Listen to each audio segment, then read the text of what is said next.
오늘 말씀도 시 한 편 읽어드리면서 시작하겠습니다.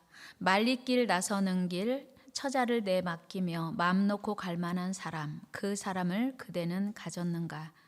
온 세상 다 나를 버려 마음이 외로울 때에도 저 맘이야 하고 믿어지는 그 사람을 그대는 가졌는가? 탔던 배 꺼지는 시간 구명대 서로 사양하며 너만은 제발 살아다오 할 그 사람을 그대는 가졌는가? 불의의 사형장에서 다 죽어도 너희 세상 빛을 위해 저만은 살려두거라 일러줄 그 사람을 그대는 가졌는가? 잊지 못할 이 세상을 놓고 떠나려 할 때 저 하나 있으니 하며 빙긋이 웃고 눈을 감을 그 사람을 그대는 가졌는가? 온 세상의 찬성보다도 아니 하며 가만히 머리 흔들 그 한 얼굴 생각에 알뜰한 유혹 물리치게 되는 그 사람을 그대는 가졌는가? 언제 들어도 언제 읽어도 마음속 깊은 울림이 있는 고 함석헌 선생의 그 사람은 가졌는가라는 시입니다. 6번이나 반복되는 시인의 물음, 그리고 6가지의 상황에서 제시한 그 사람을 생각하며 살아오면서 나는 과연 그 사람을 가졌는지, 나아가 내가 누군가에게 그 사람이 되어줄 수 있는지를 함께 생각해 보려고 합니다. 특히 스승은 아래 즈음하여 우리 교회가 오늘 스승의 주일로 정하고 우리의 신앙생활에 스승 또는 멘토 또는 지도자가 왜 필요한지, 또한 지도자와 어떤 관계를 유지해야 하는지, 어떤 지도자가 우리의 지도자여야 하는지를 함께 생각해 보려고 합니다. 여러분, 스승 하면 어떤 생각이 떠오르십니까? 그리고 여러분, 스승 하면 누가 떠오르십니까? 어떤 분은 어머니일 수도 있고, 어떤 분은 아버지일 수도 있습니다. 어떤 분은 초등학교 선생님일 수도 있고, 어떤 사람은 대학교 선생님일 수도 있습니다. 어떤 사람은 또 교회학교 선생님일 수도 있습니다. 예전에는 선생님의 그림자도 밟지 않을 만큼 존경받던 그런 선생님이 소중히 여김을 받던 시대가 있었습니다. 그러나 요즘은 스승의 부재 시대를 살아가고 있다고 해도 과언이 아닐 만큼 교권이 땅에 떨어진 시대에 우리는 살고 있습니다. 이런 현상은 누구 한 사람만의 잘잘못이라고 하기보다는 스승을 두기 싫어하는 현대인들의 경향 때문이라고 할 수 있습니다. 물론 이런 현상은 그만큼 믿고 따를 만한 스승이 없다는 반증이기도 하겠지요. 그런가 하면 스승이 되기는 더욱 어려운 시대에 우리가 살고 있습니다. 성경에서도 야고보 사도가 너희는 만일 선생이 되지 말라고 말씀했습니다. 사람은 누구나 실수가 있게 마련인데 남을 가르치다가 도리어 자신이 더 큰 죄를 범할 수 있기 때문입니다. 그러나 우리 인생의 성장과 성숙을 위해서 반드시 스승, 멘토, 지도자 필요합니다. 더욱이 하나님 안에서 성장해 가야 하는 우리는 분명히 영적 스승, 영적 멘토, 영적 지도자가 필요합니다. 우리 하나님께서도 직접 나타나셔서 하나님과 대면하여 사람에게 훈계하고요 말씀하신 적이 있습니다. 그러나 보통은 지도자를 세워서 사람과 하나님 사이에 시대마다 지도자를 세워서 하나님의 사람들을 인도하게 하셨습니다. 오늘 본문은 그 유명한 다윗 왕과 그의 스승, 그의 지도자이신 나단 선지자의 이야기입니다. 본문의 내용은 이렇습니다. 본문의 배경은 다윗이 어느 날 왕궁 옥상을 거닐다가 우연히 목욕하는 여인을 목격하게 됩니다. 지금으로는 상상이 안 되는 일이지만 그 옛날에 제대로 목욕탕 시설도 없었고 건축 양상도 오늘날과 많이 다르기 때문에 뭐 담 모퉁이에서 목욕하는데 우연히 옥상에서 이제 산책하던 다윗 왕이 이제 목격하게 된 것입니다. 그런데 다윗 왕의 눈에 그 여인이 너무 아름답게 보인 겁니다. 우리 사무엘하 11장 2절 말씀 같이 읽습니다. 시작.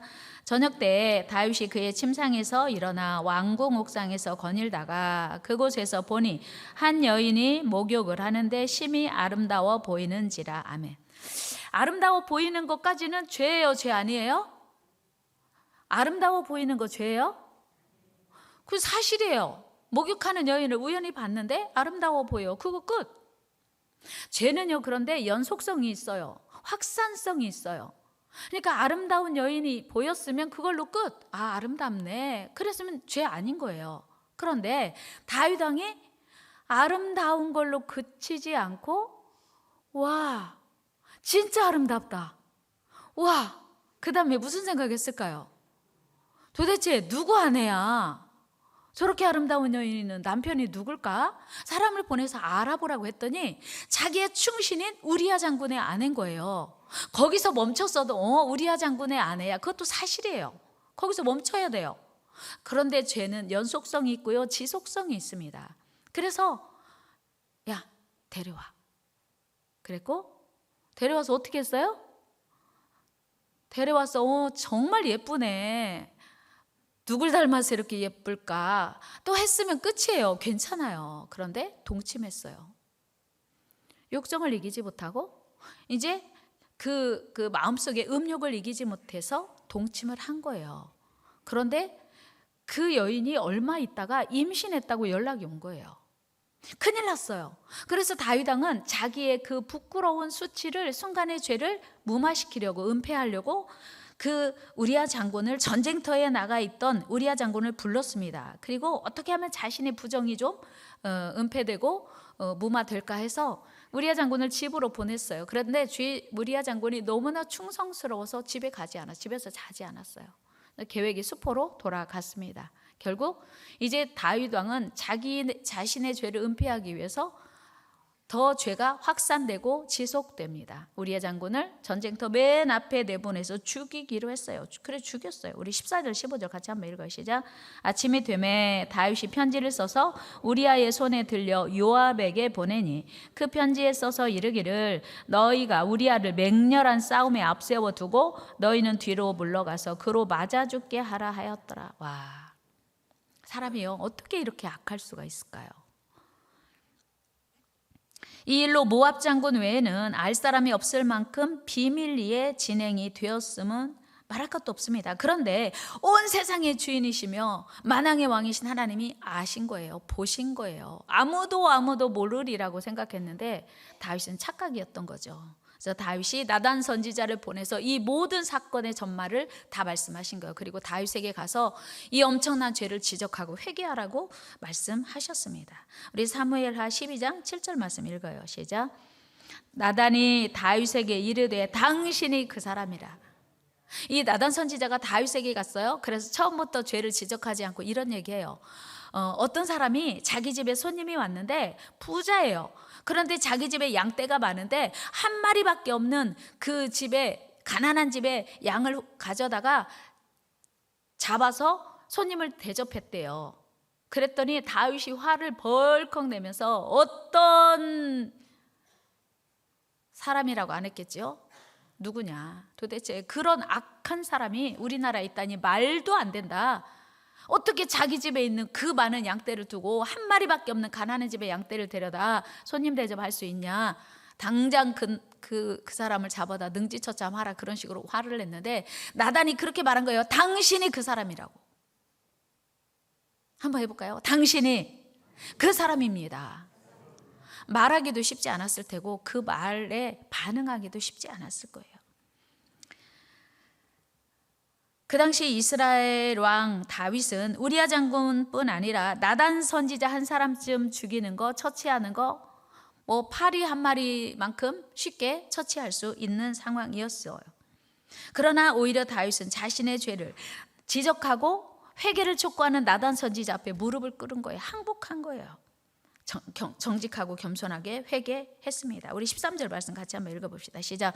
다윗이 나단에게 이르되 내가 여호와께 죄를 범하였노라 하며. 여러분 생각해 보세요. 누가 나 죄를, 아무도 모를 줄 알았는데 죄를 알고 지적해요. 그럼 여러분 어떻게 반응하실 것 같아요? 어떻게 알았어? 아니면 나 아닌데? 나 그런 적 없어. 반사적으로 이런 반응이 나올 수 있어요. 근데 다윗은 바로 무릎 꿇고 회개합니다. 그랬더니 하나님이 용서해 주셔요. 회개의 능력이에요. 죄는요, 회개하면 하나님이 용서해 주세요. 그러면 이런 생각할 수 있어요. 그러면 예수 믿는 사람은 다 아무 죄나 짓고 회개하면 되겠네? 물론 그건 아니에요. 그럴 수 없느니라 바울은 분명히 말하죠. 우리가 회개하면 하나님이 용서해 주시면 그렇다고 해서 함부로 죄를 지을 수는 없다. 그렇게 성경은 이야기합니다. 그런데 다윗은요, 정말 하나님 앞에 즉각적으로 회개했고 바로 하나님의 용서를 받았습니다. 이와 같이 겸손하고 신실한 하나님의 종 다윗은 자신이 비록 한 나라의 왕이었지만 나단 선지자를 그야말로 하나님 다음으로 믿고 따를 스승이요 지도자로 여겼기 때문에 가능한 일이었어요. 그는 하나님께서 세우신 나단 선지자의 권위를 철저히 인정했습니다. 그리고 그의 책망과 저주를 끝까지 잘 들었어요. 10절 말씀 같이 읽습니다. 10절 시작. 이제 네가 나를 업신여기고 햇사람 우리아의 아내를 빼앗아 내 아내로 삼았은즉 칼이 내 집에서 영원토록 떠나지 아니하리라 하셨고, 이 성경에서요 네가 나를 업신여기고가 두 번이나 나와요. 이 우리가 읽은 오늘 본문 안에서 이게 무슨 의미냐면, 우리가 하나님 앞에 범죄하는 건 하나님을 업신여기는 일이라고 하는 거예요. 하나님의 말씀에 불순종하는 건 하나님 앞에 하나님을 업신여기는 일이라고 하는 거예요. 우리 한번 해봅시다. 우리가 불순종하는 것은 하나님을 업신은 여기는 일이다. 그렇습니다. 네가 나를 업신여기고 어떻게 햇사람 우리아를 죽일 수 있어? 그리고 아내를 빼앗을 수 있어? 나단 선지자가 강력하게 책망하는 거예요. 그때 다윗은 이런 회개를 했습니다. 그 유명한 다윗의 회개죠. 우리 시편 51편 한번 말씀 읽어보겠습니다. 1절 시작. 하나님이여 주의 인자를 따라 내게 은혜를 베푸시며 주의 많은 긍휼을 따라 내 죄악을 지워 주소서. 7절도 같이 읽어봅니다. 시작. 우슬초로 나를 정결하게 하소서. 내가 정하리이다. 나의 죄를 씻어 주소서. 내가 눈보다 희리이다. 아멘. 다윗은요 나단 선지자의 지적을 듣고 알았어, 잘못했어, 내가 잘못했다고. 그거 아니에요. 하나님 잘못했습니다. 정말 잘못했습니다. 하나님 용서해 주세요. 나를 정결하게 씻어 주옵소서. 우슬초로 나를 씻어 주소서. 심히 회개했어요. 깊이 회개했어요. 간절히 회개했어요. 여러분, 죄를 인식하는 순간 회개하는 은혜가 있기를 축복합니다. 죄를 안 짓는 것도 중요하지만 죄를 지은 후에 회개하는 게, 철저히 회개하는 게 중요해요. 그런데 우리는 보통 죄를 지적받으면요 남편이 아내에게 당신 이건 아닌 것 같은데? 그러면 그럴 수도 있지 뭐 이렇게 반응하면 안 돼요. 아내가 남편에게 당신 어쩜 그럴 수가 있어? 그러면 미안해, 다시는 안 그럴게, 잘못했어, 그렇게 해야 되는데 당신도 그랬잖아 이러면 안 돼요. 죄가 지적되고 발견되면 미안해, 잘못했어 해야 돼. 한번 해봅시다. 미안해, 잘못했어. 이 회개가요 우리 익숙하지 않아요. 왜요? 자존심 때문에. 그런데 이 다윗왕은요 사실요 다윗왕이라고 자존심 없었겠어요? 나단 선지자가 자기 감추고 싶은, 들키기 싫은 그 치부를 다 드러내면서 일일이 어떻게 너의 충신 우리아 장군을 죽일 수 있으며 어떻게 그 아내를 빼어서 네 아내를 삼을 수 있냐고 하는 그 부끄러운 치부를 드러냈을 때 다윗은요 반항하지 않았어요. 거부하지 않았어요. 회개했어요.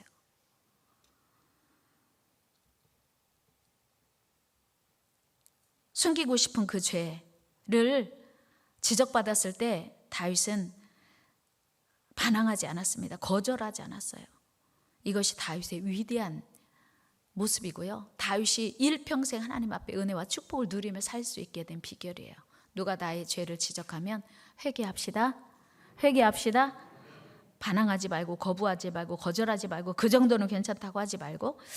여러분, 요즘 부모들이 자녀들과 관계가 깨지고 사이가 멀어지는 이유가 무엇입니까? 물론 여러 가지가 있겠지만 대부분 자녀들이 부모의 권면이나 책망을 잔소리로 생각하고 듣기 싫어하기 때문이에요.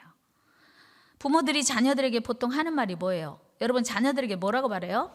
보통 자녀들이 부모들에게 가장 듣기 싫어하는 말이 뭐냐면 비슷해요. 일찍 자라, 일찍 일어나라, 일찍 들어와라, 씻어라, TV 그만 봐라, 공부해라, 뭐 게임 그만해라, 뭐 좋은 사람 만나라, 아무나 사귀지 말아라, 뭐 이런 얘기 아니겠습니까? 그러면 이런 부모의 말을 들은 자녀들의 반응은 뭐예요? 대부분의 자녀들의 반응은 뭐예요? 네, 알겠습니다. 그렇게 하겠습니다. 잘하겠습니다. 죄송합니다. 부모님 그렇게 해요? 제가 오늘 일부 예배 때 물어봤더니 내가 알아서 한다고 한대요. 내가 알아서 하는데 왜 엄마는 상관이야. 일찍 자든 늦게 자든 내가 내 할 일 아는데. 그런데 자기가 자기를 알아서 한다고 하는데 못해요. 못해요. 자기는 착각하고 있는 거죠. 보통 자녀들이 이렇게 꼭 필요한 훈계라 할지라도 보통은 듣기 싫어해요. 그리고 부모와 아예 같이 있으려고도 하잖아요. 그래서 엄마가 나오면 들어가고 엄마가 들어가면 나오고 그런 가정들이 많지 않습니까? 보통 자녀들이 이렇게 꼭 필요한 훈계를 할지라도 듣기 싫어하는 이유가 뭐예요? 그건요, 자기도 그 생각이 있다 이거죠. 자존심이 있다 이거죠. 그런데 그 결론이 뭐냐면 부모의 말을 거역하고 자기 뜻대로 사는 결론은 반드시 실패하는 거예요. 반드시 망하는 인생을 사는 겁니다. 그러므로 우리는 내가 지금 누구의 말에 귀 기울이며 누구의 말을 듣고 있나를 생각해 봐야 돼요. 여러분 지금 누구 말 듣고 있습니까? 아무 데 가면 그거 싸대. 계란 한 판이 3,000원이 돼. 진짜? 그럼 바로 반응해요. 오늘 오이가 10개 1,000원이에요. 거기 어디요? 나 알려줘. 나 바로 갈 거야. 여러분 오늘 누구 말 들어요? 무슨 말에 귀를 기울이십니까? 여러분 아담과 하와가 하나님 말씀에 귀를 기울였더라면 오늘 우리 삶이 어떻게 되었을까요? 그런데 아담과 하와는 안타깝게도 뱀의 말에 더 귀를 기울였어요. 그러니까 내가 누구의 말을 들어야 사는지, 내가 누구의 말을 들어야 더 행복할지를 나는 안다고 생각하는데 순간순간 우리는 속아요. 우리를 속이는 마귀에게.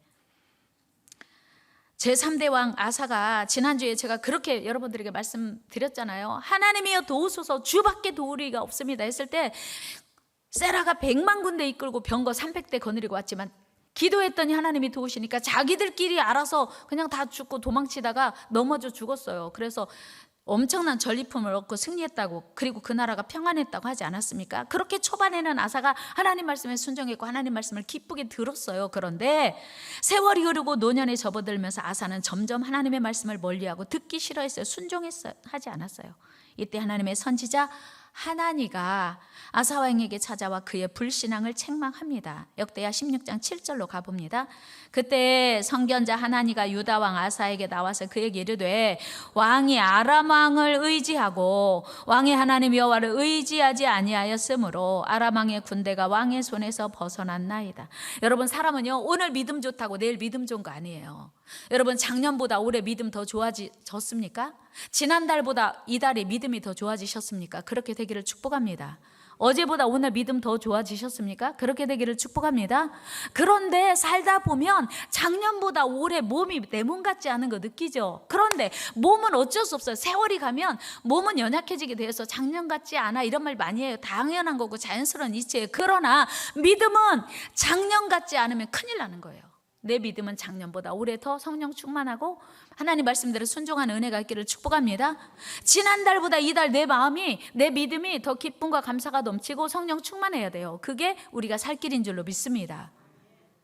그런데 아사가 그렇게 하나님 말씀에 순종했던 아사가 변질된 거예요. 변질은요 정말 무서워요. 그래가지고 선지자 하나니가 와가지고 왕이 하나님을 의지하지 않냐고 아람 왕을 더 의지했습니다.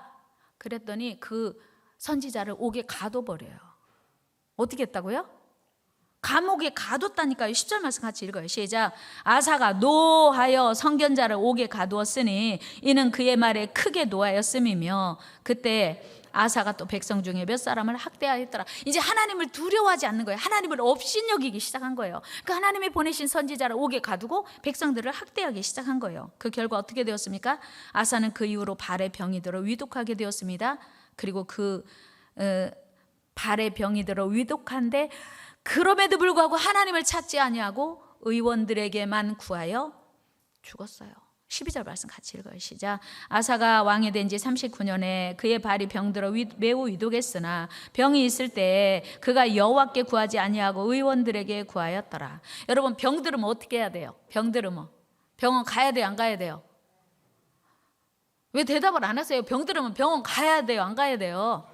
가야지요. 당연히. 제가 마치도 병 들으면 병원 가면 안 돼요. 병원 가면 큰일 나요. 이렇게 제가 얘기할 것 같으세요? 가야 돼요. 그런데 지금 아사의 문제는 뭐였냐면 100만 군대가 쳐들어왔을 때도 전쟁 준비하고 나가면서 하나님께 기도했단 말이에요. 지금 의사에게 찾아가면서 하나님께 기도했어야 되는데 아사는 오직 의원에게만 의지하고 하나님을 전혀 찾지 않았다는 거, 이게 문제였어요. 여러분 병이 나면 병원 가야 돼요. 의사에게 치료받아야 돼. 그러나 하나님께 그 병을 위하여 기도해야 될 줄로 믿습니다. 발에 병이 들었다고 하는 건 처음에는 시작은 대수롭지 않은 병이에요. 병이란 얘기 아니겠어요? 발에 병이 들었다는. 그런데 그 발이 점점 더 위독하게 돼서 그럼에도 불구하고 하나님을 찾지 않아서 그 병으로 죽었다는 거예요. 여러분, 우리 같이 합시다. 들으면 살고 듣지 않으면 망한다.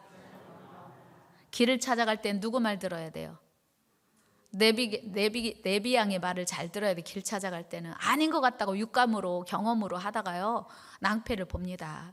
여러분, 인생 사는 동안 아내 말 잘 들어야 돼요. 살면 살수록 아내 말이 진리인 것 같지요? 살면 살수록 아내 말이 진려. 참 신기하게요, 남편보다 아내를 조금 더 지혜롭게 만드신 것 같아 하나님이. 남편들이 동의하지 않을지라도. 동의하시나요? 뭐 동의 안 하시잖아. 살면 살수록 하나님은 아내들을 여자들을 아주 조금 지혜롭게 만든 것 같아요. 그래서 아내 말 들으면 크게, 아담이 대표적으로 망했지만, 그래서 여러분도 아내 말 안 들으시는구나, 아담 때문에. 그런데 보통은 아내 말 들으면 큰 실패는 없어요. 그런데 어쨌든 여러분, 끊임없이 들으면 살고 듣지 않으면 망해요. 내가 누구 말 들어야 사는지를 경험으로 이미 알고, 지금 여러분 하나님께서 끊임없이 우리에게 말씀하세요. 우리 잠언 4장 20절 말씀 읽어요. 시작. 내 아들아, 내 말에 주의하며 내가 말하는 것에 내 귀를 기울이라. 아멘. 내 말이 누구 말이야? 하나님 말씀이요. 5장에서도고요, 잠언에서 계속 내 아들아 내 말이 하나님 말씀에 귀 기울이래요. 그래서 하나님을 잘 믿는 아내의 말을 잘 들으시기를 축복합니다. 남편들은요, 하나님을 잘 믿고 기도 많이 하는 아내의 말을 들으면요 절대 망할 일 없어요. 하와는 하나님과 거리가 멀었던 사람이거든요. 어쨌든 이스라엘의 초대왕 사울을 여러분 아시지요? 이스라엘 초대왕 사울의 죄가 무엇이었습니까? 그것은 사무엘 선지자의 말을 듣지 않은 죄예요. 하나님의 말씀을 거역한 죄예요. 그러나 다윗은 늘 하나님 말씀 듣기를 즐거워했습니다. 그리고 순종했습니다. 이전에도 다윗은 나단 선지자에게 성전 건축의 의지를 피력한 바 있습니다. 우리 역대상 17장으로 가봅시다. 1절 시작. 다윗이 그의 궁전에 거주할 때 다윗이 선지자 나단에게 이르되 나는 백향목 궁에 거주하거늘 여호와의 언약궤는 휘장 아래에 있도다. 아멘. 요즘으로 말하면 임금이니까 다윗성이 백향목으로 지은 아주 궁궐에서 사는데, 교회가, 성전이, 여호와의 임재의 상징인 그 성막이, 언약궤가 휘장 안에 있는 거예요. 천막으로 된 데 있는 거예요. 그러니까 성전 건축하고 싶다. 나단 선지자가 좋습니다. 임금님 그거 좋은 생각이에요. 그런데 밤에 하나님이 나단 선지자에게 나타나서 안 돼 그랬어요. 한번 읽어볼까요? 우리 3절 4절 읽어봐요. 시작. 그 밤에 하나님의 말씀이 나단에게 임하여 이르시되 가서 내 종 다윗에게 말하기를 여호와의 말씀이 너는 내가 거할 집을 건축하지 말라. 하나님이요, 나단 선지자도 좋게 생각했는데 하나님이 안 돼 했어요. 나단 선지자가 가서 하나님이 안 된대요. 네 알았어요. 같이 해보요. 네 알았어요. 아니 내가 성전 건축한다는데, 내 돈으로 진다는데, 하나님의 성전 건축을 하나님을 위하여 진다는데 왜 못 짓게 한답니까? 집시다. 이게 아니에요. 네, 내 생각에 좋아도 하나님이 아니라면요 포기할 줄 아는 믿음 있기를 축복합니다. 그것에 분노하면 안 돼요. 하나님을 거역하는 거예요. 다윗은요 이런 겸손함이 있었어요. 그래서 다윗은요 그 후손에, 다윗이 죄가 없어서가 아니고 다윗의 이런 순종 때문에 선지자의 말에 신뢰하는, 하나님의 말씀에 순종하는 이런 다윗에게 하나님은 놀라운 축복을 약속하셨습니다. 그리고 그의 일생에 놀라운 복을 주셨습니다. 사랑하는 여러분, 이것이 하나님의 말씀에 귀 기울이고 순종하며 사는 자의 복된 삶입니다. 우리도 다윗처럼 오직 하나님의 말씀에 귀 기울이고 순종합시다. 하나님이 세우신 지도자의 말씀에 순종하시기 바랍니다. 여기서 주목할 건요, 하나님께서 직접 말씀하시기도 하시지만 대부분은 주의 종 선지자를 통하여 말씀하시고 일하신다는 것입니다. 여러분은 하나님의 말씀을 올바로 전해줄 지도자가 있습니까? 여러분은 하나님께서 진짜 원하시는 하나님의 뜻을 전달해줄 주의 종이 있으십니까? 앞에서 읽었던 함사건 선생님의 시 그 사람을 가졌는가 마지막 단락에서 그 내용이 무엇이냐면, 온 세상이 다 옳다고 다 나를 지지하고 찬성할 때에도 아니 옳지 않아 라고 말해줄 그 한 사람이 여러분에게 있느냐라고 하는 질문이에요. 모든 사람이 다 그거 좋아, 박수치고 그거 하면 좋겠네, 최고다, 어떻게 그런 생각했어, 잘해, 해봐, 그러고 있음에도 불구하고 하나님이 아니야 라고 하면 포기할 수 있는, 그리고 그 하나님의 뜻을 알고 그거 하나님이 기뻐하시지 않습니다 라고 말할 그 한 사람이 여러분에게 있어야 된다, 그런 얘기를 오늘 함석헌 선생님이 우리에게 가르쳐주고 있는 거예요. 여러분은 모든 사람이 잘한다고, 모든 사람이 옳다고 칭찬하는 사람 가운데서 아니라고 하는 사람을 좋아하십니까? 칭찬하는 사람을 좋아하십니까? 대부분 사람은요, 나를 잘한다고 지지해주고 칭찬하는 사람 좋아해요. 여러분, 그건 아닌데 라고 하는 사람은 어쩐지 나를 미워하는 것 같고 싫어하는 것 같아서 우리도 싫어합니다. 그러나 오늘 함석헌 선생님 말이 성경은 아니지만 모든 사람이 다 잘한다고 칭찬하고 지지하고 동조하는데 아니야, 그건 아니야 라고 하는 그 사람 우리에게 있어야 된다고 하는 거예요. 여러분에게도 내가 잘못된 길을 갈 때 그거 아니야 라고 말해줄 수 있는 그 사람이 있기를 축복합니다. 그 사람이 진정 우리를 사랑하는 사람이고 그 사람이 우리를 진짜 세워줄 사람이기 때문이에요. 그런데 요즘 현대인들의 특징이 뭐예요? 나름대로 개성이 있고 주관이 있어서 다른 사람 조언, 훈계 싫어해요. 듣기 싫어해요. 듣지 않습니다. 그러나 내가 진정으로 성장하고 성숙하고 성공하는 삶의 비결은 나의 부족함과 실수에도 무조건 옳다, 잘한다, 박수치지 않고 바로 교정해 줄 수 있는 그 사람이 나에게 있어야 된다고 하는 거예요. 그리고 우리는 그런 사람의 이야기를 겸손하게 들을 수 있어야 성공적인 인생 살 수 있어요. 여러분, 우리가 한 번밖에 없는 인생 살지만 모두 다 성공하는 건 아니거든요. 여러분, 아시는 것처럼 북이스라엘의 아합 왕, 악한 왕 중에 대표적인 악한 왕 아합 왕이 엘리야 선지자의 말을 들었더라면 어떻게 되었을까요? 이스라엘의 초대 왕 사울이 사무엘 선지자의 말을 들었더라면 어떻게 되었을까요? 그러나 그들은 모두 하나님의 종의 말을 무시하고 업신여기며 듣지 않았습니다. 그 결과 그들은 모두 하나님의 축복에서 멀어졌습니다. 그러나 같은 엘리야 시대 때 살았던 사르밧의 과부는 3년 6개월 동안 가물었던 그 땅에 그 흉년된 상황에서 하나님이 보내신 엘리야 선지자의 제안을 순종하기 어려웠지만 말도 안 되는 제안이었지만 듣고 순종했습니다. 그리고 그 후로 그 흉년, 그 가뭄이 끝나기까지 굶어 죽지 않고 오히려 걱정 없이 흉년을 지내게 되었습니다. 여기서 우리는 말도 안 되는 제안을 내게 할 때 그 제안이 저 엘리야 선지자 자기가 좋으려고 자기가 먹고 살려고 하는 게 아니고 나를 흉년이 지나기까지 먹고 살게 굶어 죽지 않게 하려는 하나님의 계획이군 하는 걸 아는 지혜가 필요해요. 하나님의 그 사랑을 깨달아 아는 지혜가 필요합니다. 이 은혜가 있기를 축복합니다. 여러분, 시돈 땅에 살고 있던 그 사르밧 가고 한 사람만 엘리야 선지자가 갔고요, 말도 안 되는 부당하게 여겨지는 그 떡, 물 먼저 나에게 가져와. 그 명령에 순종함으로 인해서 가뭄이 끝나기까지, 흉년이 끝나기까지 그 가정만 굶지 않고 먹고 살았다는 사실을 우리는 다시 기억하면서 여러분들의 인생에 누구의 말을 믿고 따라야 할지를 다시 기억해야 해요.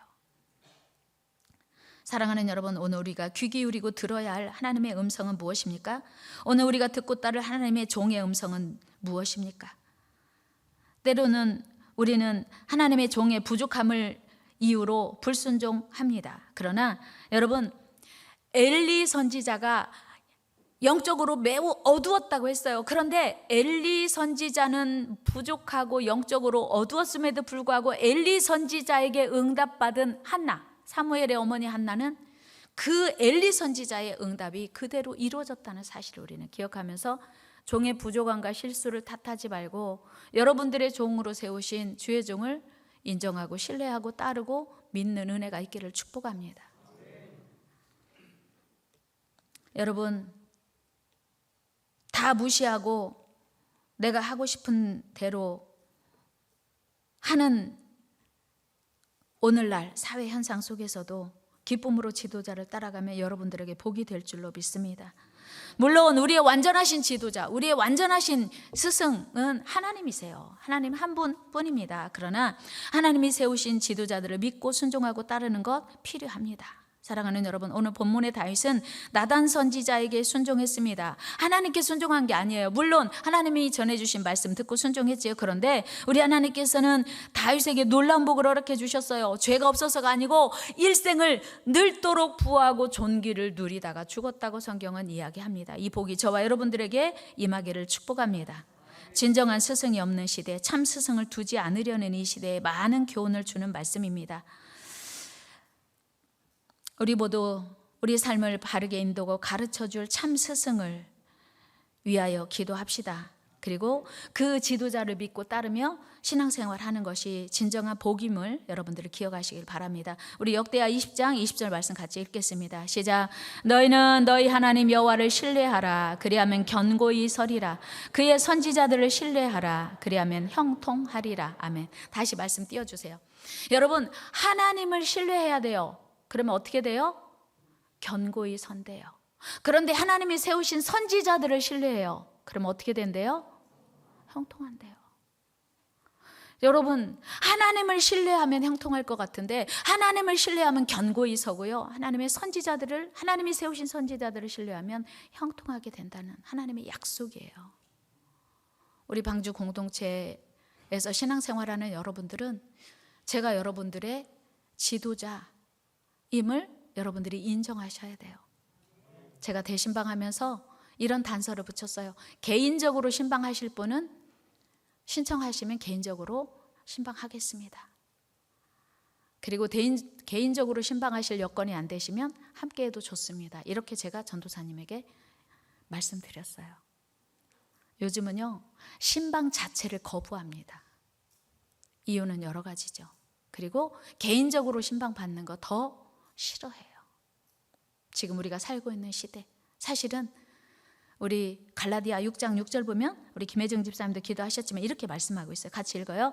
가르침을 받는 자는 말씀을 가르치는 자와 모든 좋은 것을 함께 하라. 아멘.